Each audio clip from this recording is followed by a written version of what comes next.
Hi, I'm Clint with Neon Rain. Today I want to talk to you about 5 flaws I see in dentist websites as it relates to SEO and conversions of their websites. So the very first thing I see all the time is just basic SEO principles, which is your title tag. So if this is your website, homepage,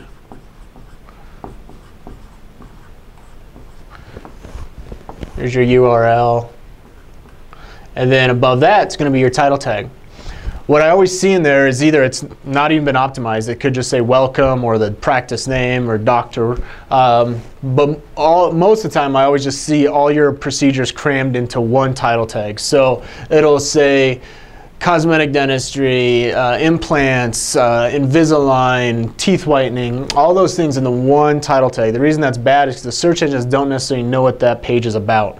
So you want to have each page of your website optimized for each procedure. So if you have, say this is your teeth whitening page, you want teeth whitening, tooth whitening, those type of things, zoom maybe in your title tag. You don't want to have all your other procedures in there so that the search engines know specifically what that page is about.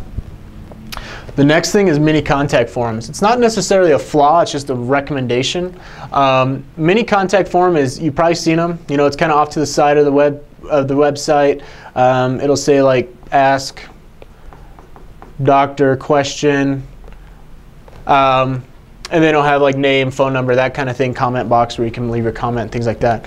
The reason I recommend this is just for the conversions. No matter what page they go to on your site, this mini contact form is going to be on every single page. So once they get through reading all the content, you want to make sure that there's a next step. There's no dead ends, or as I say, dead end pages.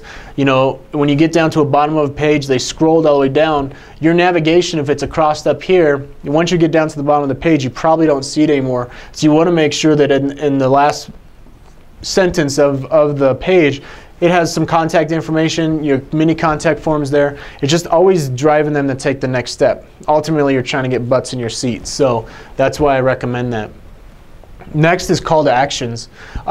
Rarely do I see good call to actions on a site. And calls to action could be anything. It could be specific procedures or maybe specials. So, you know, at the bottom of a page, you could have a specials call to action. And I call these buckets because, you know, they're just normally in a little square just kind of floating off to the side. You could also have a call to action that's your before and after gallery. Something like that. So, and then also if it's just something that's important to you, you're trying to drive more patients in, it could be implants in a day. It could be a call to action for Invisalign, or it could be a call to action for TMJ. It could have like maybe a headache call to action in there as well. So those are all good call to actions, but again, it's that principle of driving somebody to take the next step. So once they're on your site, we want them going through the site, getting to know you better, building that relationship before you ever get to talk to them. The next is the review and testimonials. So this has become really important just within the last year, year and a half.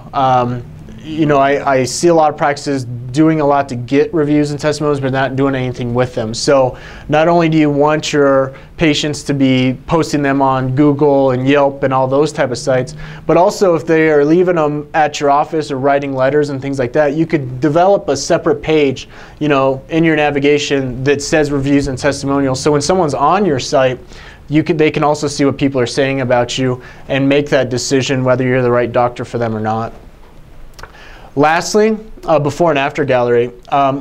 Most of the time that I see this is, a lot of times I don't even see a before and after gallery, or the before and after gallery is just a few pictures. The reason a before and after gallery is so important is because if someone's been living with crooked teeth or chipped teeth or gaps in their teeth for so long, it's an emotional type of thing. So what they're looking for when they go into your before and after galleries, they're looking for what they have now, and then they're looking for what they could be after they see you. So you want to have a lot of good before and after shots, full head shots too as well. You really want to develop that well, and like I said, I bring that kind of back up to calls to action, and you know, bring some light to it. You know, bring people specifically to that so they can get a feel for your work and those kind of things. Those are the 5 flaws I most of the time see in dentist websites. If you have any other questions, a free consultation, or would like a website audit, be happy to contact me. I'd love to do that. Thanks. Have a great day.